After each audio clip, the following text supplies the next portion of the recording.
Hello, BookTube. Well, we're back to a library tour. We're continuing this impromptu library tour. I'm doing my biographies first. I guess I'll just move on from there to all the other books. I had planned originally, like so many people do, like so many of us do, I had planned originally to do a gigantic, grand restructuring of my entire collection and then do a library tour from start to finish.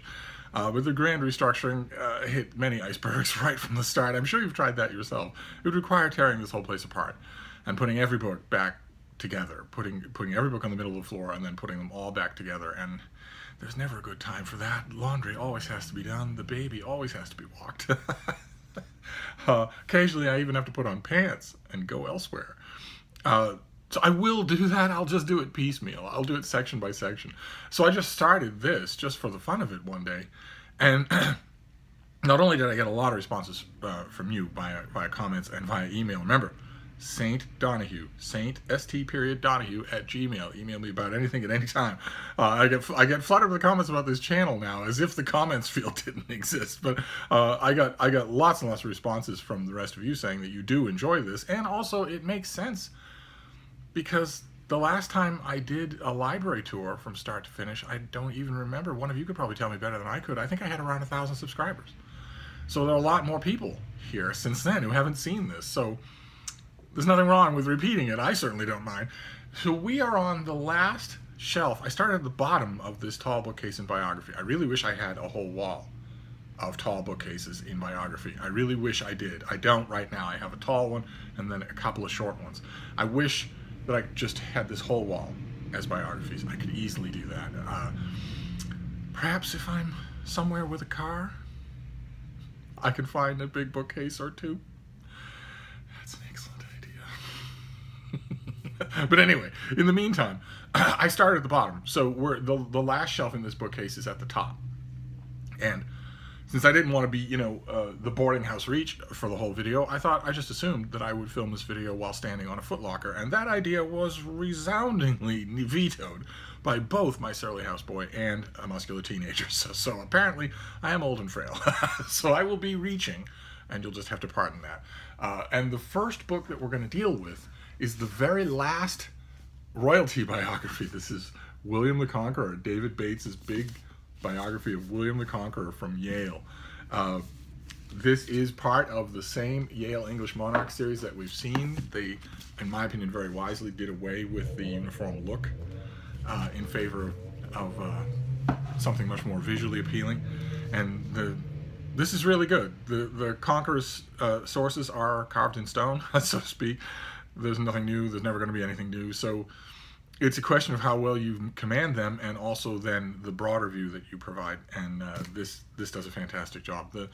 I don't know that it completely supersedes Douglas's book on William the Conqueror, which came out a while ago, but it's still tremendously good. It's the one I wanted to keep. It seems like the freshest tone for me. Oh no!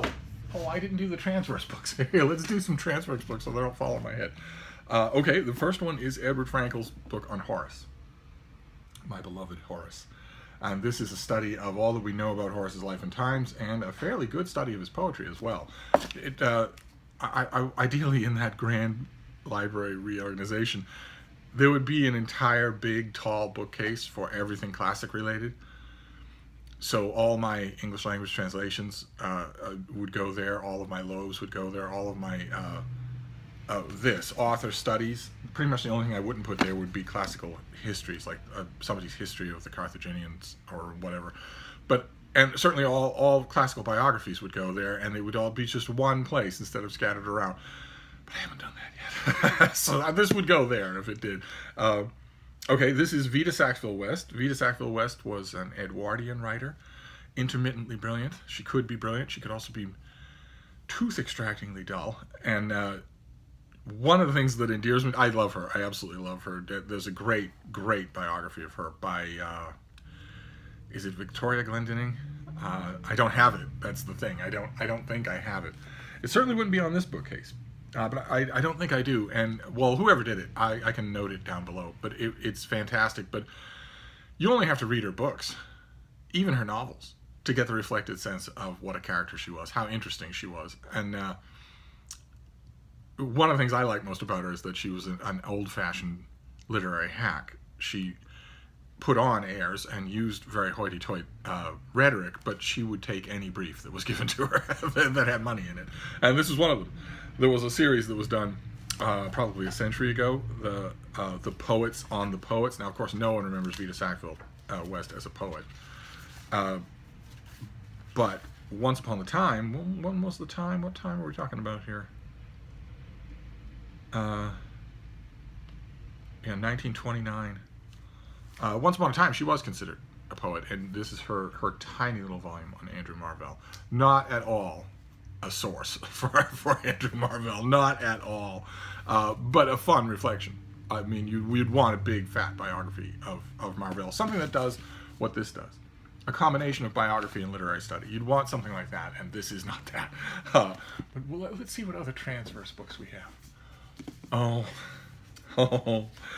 Oh, good. This is by Gene Zimmerman. This is a fantastic little book. If you see it and you're wondering if you like it, even if you don't know anything about it, get it, especially if it's a flea market and it's cheap, because you will love it. It's called Love Fiercely. And it's about Edith Minturn and her husband, who was a distant member of the Phelps family. The Phelps family came up on this channel just the other day, and I was sitting there like a dotard saying, Phelps? from the gate ajar. I was saying, Phelps? Sounds vaguely familiar. An old New York family? when I've read a million things about them, I don't know why I have senior moments like that at 28. But that is the two of them, done by John Singer Sargent. A great portrait of his that speaks volumes about what they were like. Those volumes are now completely silent. Nobody knows anything about these people. This is Edith Minturn and her husband, and nobody knows anything about them. Nobody knows anything about their story. But Zimmerman does a fantastic job of telling that story and making it charming and really tugging at your heartstrings with it, and does such a good job bringing you up to speed with the time period and the people that you don't really need to know who these people are. And this book is further indication. There are now, I think, 7 books that prove this point for me. This book is a further indication that somebody could write a full-length, wonderful book on every single person or pair that ever appeared in a John Singer Sargent painting. That ever did. It's happened like 7 times now, and they've all been great. All of those books have been great. I ought to make a library. I ought to find them all and make a library. This is just another one of those. Oh my, what a book. What a book. One of those weird sui generis things. This came out, I remember seeing it in the listing, 2012. This came out in 2012. I remember seeing it in the listing thinking, what on earth are you going to write about Edith Minturn? Yes, she was interesting. Everybody loved her, but what are you going to write about her? And it blew me away.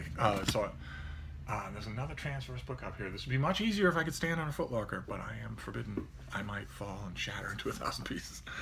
Okay. All right. We've seen this before. Peter Quennell. We've seen him before. He is a great Byron scholar, among other things. He does the whole period really well. And this is Byron, The Years of Fame, which, if I remember correctly, is not the only full-length book that he did on Byron. I think there's The Years in Exile or something like that.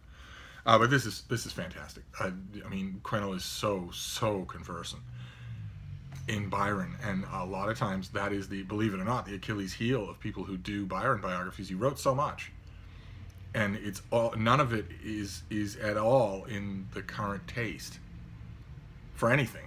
so it takes an effort to become conversant with it in the way that you would otherwise do where affection would make that possible. I have read modern biographies and modern studies of Byron where I'm reading along and the author says, well, perhaps this was made a mystery.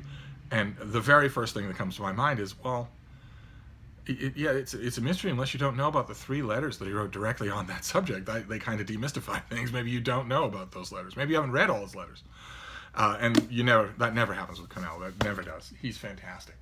All right, so we're done with transverse books, and we're done with William the Conqueror. William the Conqueror was just stereotypically the start of my British monarchs, even though I've got Canute here and Matilda. So now we'll move on. And we are finally, I think, I'm scanning here just to make sure, I think we are completely free of English monarchs for this shelf anyway. The first one we have is Leo Damrush's great biography of Jonathan Swift. There've been a couple in modern in the last like 10 or 15 years, but this is by far the best one. Just wonderful. And if I remember correctly, it has a blurb by yours truly on here somewhere. Got all these great names. Yes, yeah, it does. And one of the things I liked about this blurb, Yale is sometimes good at this, sometimes they're not, but sometimes they are. As I've mentioned many times on this channel, you all know me better than the publishing world does. I am not in this for the money. The money's just fine. I'm perfectly happy with it. I have virtually no need of money, so the money's just fine. And I'm not in it to get teaching gigs or speaking gigs or anything like that. I'm in this to be part of the conversation in the future, when I'm not around. In the same way that the great blurbed critics on books that I have read were part of that conversation for me long after they were gone, where you would pick up a book in a used bookstore and you would look at the blurbs, and then you would maybe get the book for 10 cents, and then you would read it and really, really like it, and you would look at the blurbs again and realize one of the people that blurbed it was really seeing the same book that you saw. And then maybe a month later, 2 months later, you find a blurb from that same person on a different book. And you get it, and you read it, and it's the exact same thing happens. All of a sudden, a conversation has developed. I have had that happen many, many times. And I'm mainly in this, aside from the fact that I'm incurably opinionated, I'm mainly in this to be part of that conversation for other readers. And I can't do that if my name's not on the blurb. Yes. So Yale, in this case, put my name on the blurb. There's nothing quite so wormwood as getting a nice, generous blurb on a paperback of a big release that doesn't have your name on it. Let's see. Now that I've tongue lashed two people, let's see. Oh, great. Okay. All right. This is another example of how this should not be. This should not be here. I mean, I would rearrange most of these things. For instance, there should be an American Revolution shelf.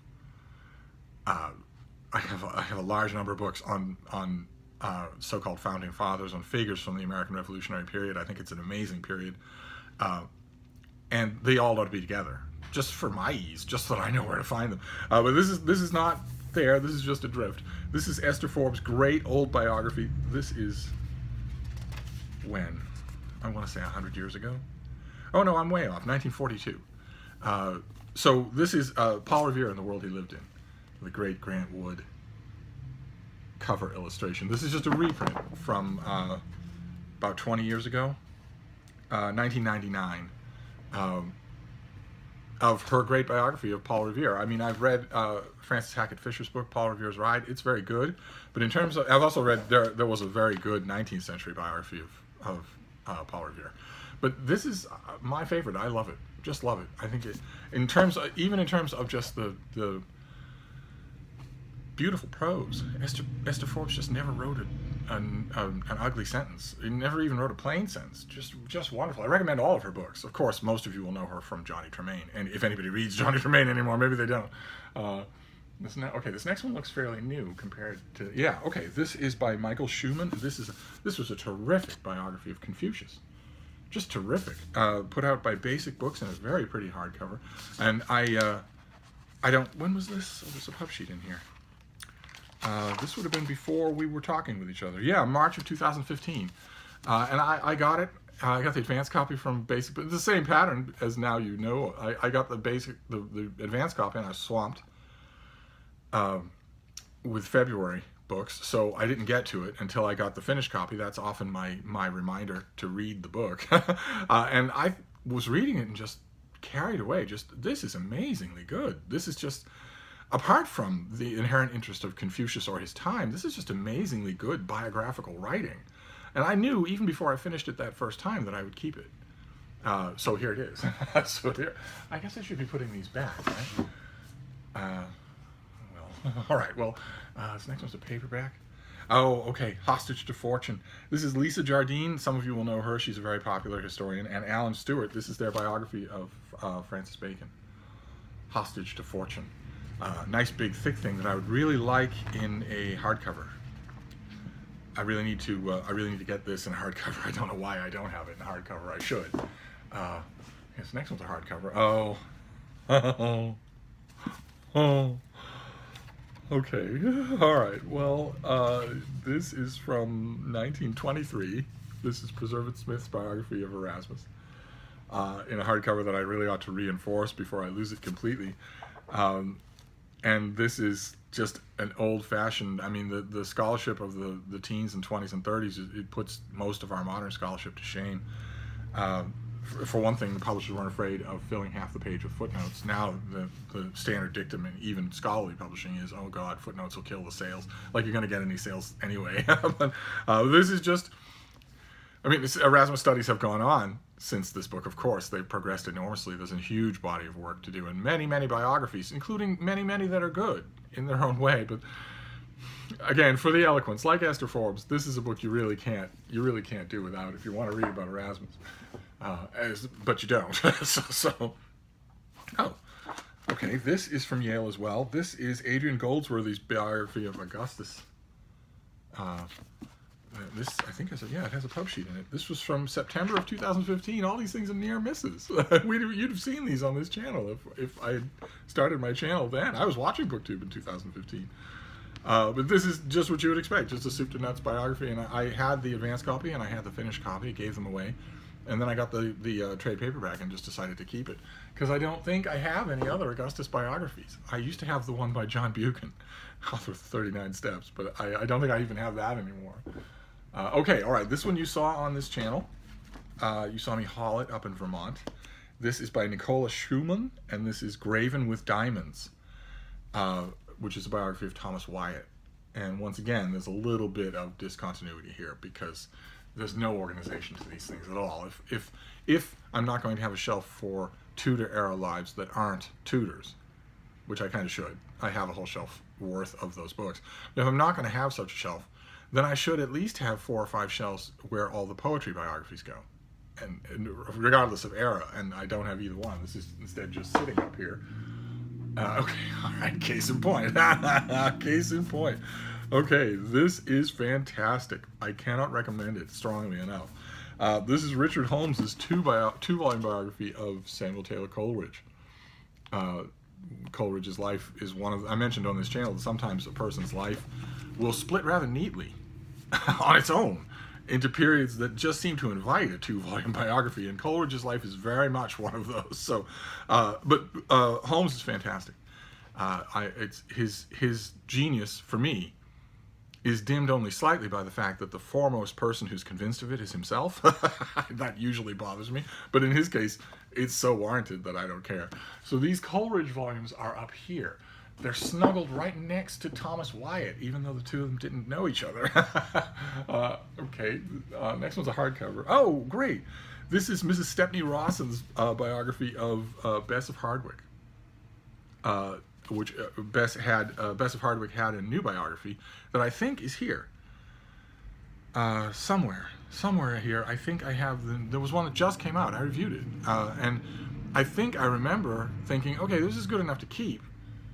And then I looked up at the shelf and I thought, oh, it'd be an hour's worth to rearrange things to make room to put it next to this. So I think I put it somewhere else, which is how this biography section ends up looking the way it does. But this is a fantastic old book, just wonderful. But it also has a place in my heart because it's the only book I have that has a Moody's ticket. Moody's was, those of you who know your Victorian literature will know right away, it's just an amazing thing to see. Moody's library was the lending library and sort of reading megalith. They were the Amazon for books of their day, and to find a used copy with a Moody's sticker in it was just amazing. I would have got it anyway because I love the story of Bess of Hardwick, but that just makes it more charming. Okay, all right. Here's another biography of Erasmus. This is Leon Halkin's critical biography of Erasmus, which is in pretty rough shape. Oh, no wonder. No wonder it's in pretty rough shape. I don't know if you can make this out in this crappy lighting. See that discoloration? This was one of the handful of books I had that survived the fire in the old apartment where it was. I had a whole wall of biographies. Literally just 7-foot tall bookcases covering the whole wall, much as I'd like them to do now, here. And I made the mistake of going on vacation. For the first time in 20 years, I left the state of Massachusetts and went on vacation. And the minute I got to my destination, I got a phone call saying that my apartment was burning. And people who lived there managed to save a couple of things, of inanimate objects of mine, and they managed also to get my beagles out. And the firemen, when they pulled up, trained their fire hoses on the front window. I was on the third floor at the time, and just knocked it out, and for 30 or 40 minutes fire hose water was blasting through that open space across the living room and hitting my biography wall. just I don't even like to think about it. I came back to just a shoulder-high pile of soggy mess all lumped together, and a few of those biographies survived. And there's one on Philip Sidney, and there's one on Erasmus. I've got a couple of others. This critical biography is really good. It's a read-through of a fraction of Erasmus's writing, and it's really good. Oh, okay, all right. Well, here's another ancient biography. Boy, oh boy, though. Oh, boy, oh boy. This is an ancient biography. It is a famous name, and you might think, even though it's a famous name, if it's ancient history, I can't just give it to, Aunt Edna or whatever, and you're wrong. You are dead wrong. All you need for the recipient of this book is someone open-minded enough to read it for 5 pages. 5 pages, and they will be hooked completely. This is Stacy Schiff's biography of Cleopatra, and it is amazing. I remember exactly the same thing as I just said. I remember getting the advance listings for this thing and thinking, oh, come on. Cleopatra has had 1,000 biographies. What possible more can there be to say? And I was proven wrong once again. It all depends on how the writer says it, not what they say. There's not going to be any sudden surprise about Cleopatra, although there was a hilarious book. If I remember, I'll try and find my review was fairly scathing. Well, there was a hilarious book by some true crime presenter or other who cracked the case of Cleopatra's death. I thought it was absolutely hilarious, and so I went at it with the full, what an old friend of mine refers to as the full Steve trumpets and timpani. Sometimes I'm just reviewing a book, other times I'm having a whale of a time, and you can easily tell the difference. So I'll try and find. I reviewed this book, I think, as well, but I definitely reviewed that other one where I cracked the case. It was murder. I still have to think about it. But there's nothing absurd like that in this book. It's just so wonderfully, wonderfully done. Those of you who've read it will know. I've never met anyone who read this and didn't love it. And the same thing is true with her book on the Salem witch trials. It was the same thing. Also well-trod ground, also just indispensable as a book. Okay, all right. There's another classical era biography. This is by W. Jeffrey Tatum. This is Always I Am Caesar. A biography of Julius Caesar, one of, I think, 3 that I have here. But I've mentioned many times Arthur Kahn's The Education of Julius Caesar, which I think is not only the best biography of Caesar that's ever been done, but one of the best biographies of modern times, I think. And I know I have a copy. Maybe it's just another case where I didn't want to rearrange this whole shelf just to put it up here with this one. It should be up here with this one. What is this? Oh, okay. Oh, this isn't anything like any of the others. This is Sophia, by Anita Anand. This is Sophia Duleep Singh, a would-be Maharajas and a princess in Victorian times. One of the many Raj princesses who ended up through intrigue and skullduggery and poison and assassination and lying about all of the aforementioned as a kind of ward of Queen Victoria. Only Sophia went on to have a fantastically interesting life in addition to all of that stuff. And this book is great. Just great. Didn't think I would be interested in it at all, and loved it. Just loved it.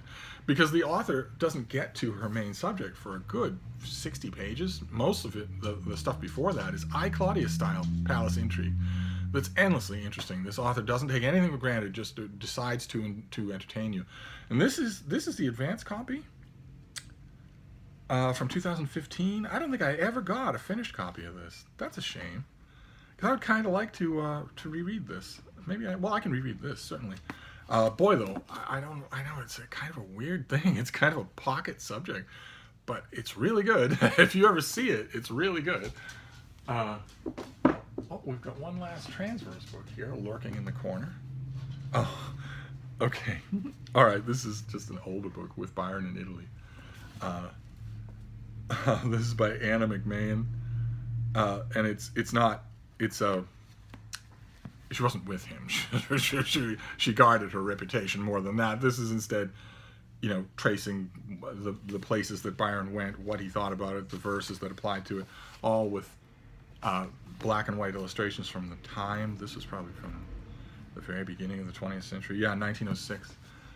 Okay, so again, at least all the Byron books should be together, and that one's far away from the Quinnell book. Okay, and then we'll finish up with 5 of those oversized books. Remember yesterday we saw these J.B. Priestley oversized things, which is briefly the Vogue. We have this oversized type thing. It's got the whole text, but it's also got lots and lots of illustrations. And these books all partake of that Vogue. The first one is Mary Reynolds' great biography of Alexander the Great. The Nature of Alexander, and instead of just the text, which you can find in a mass market paperback, this is also a heavily illustrated coffee table type thing.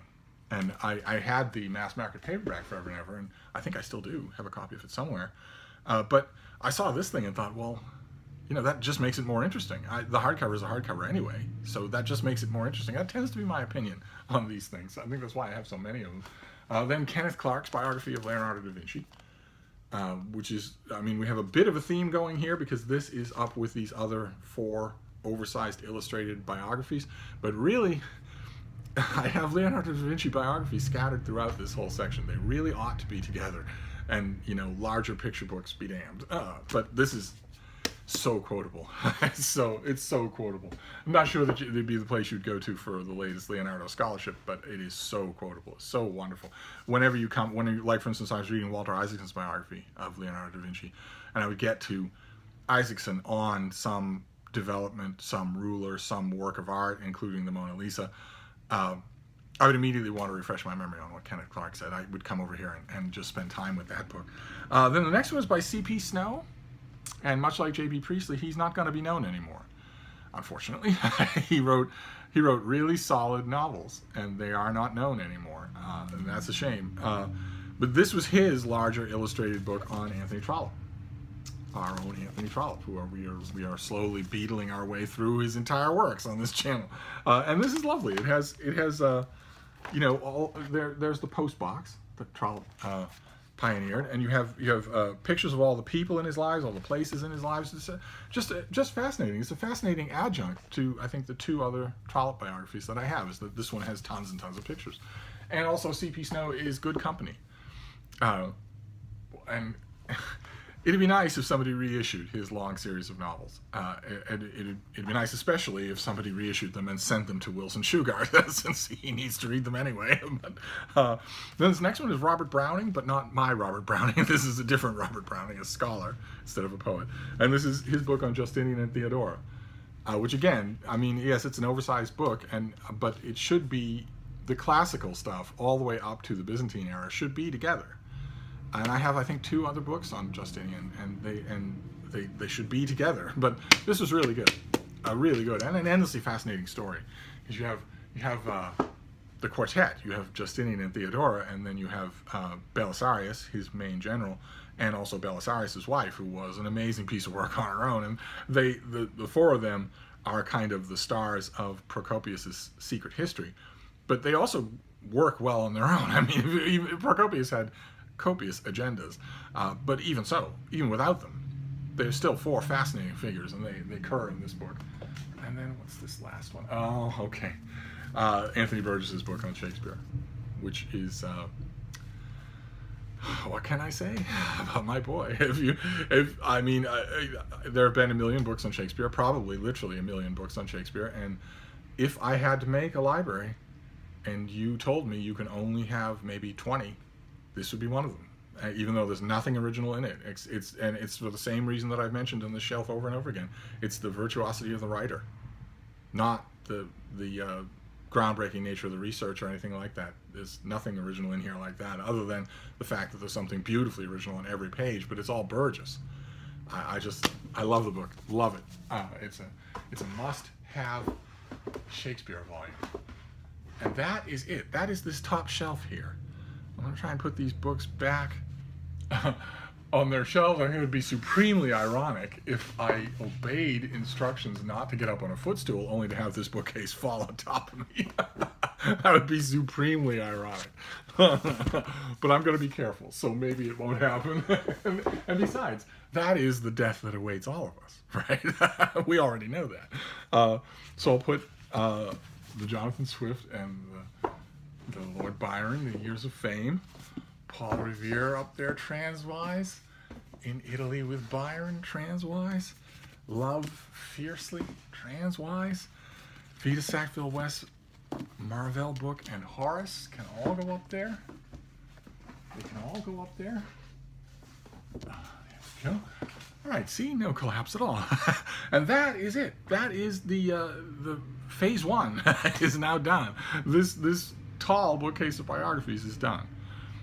So now we just have to move on to the rest of biography, unless you tell me that you would like a break from biography. Because if we don't take a break from biography, this is going to last us all through June. If you'd like a break, then now's the time to do it, because we're done with this bookcase. I can just go some other part of the library and tour that instead and come back to biography. You just let me know and I'll do it. So I'm going to wrap this up for now, but I will see you soon. Thank you, Book 2.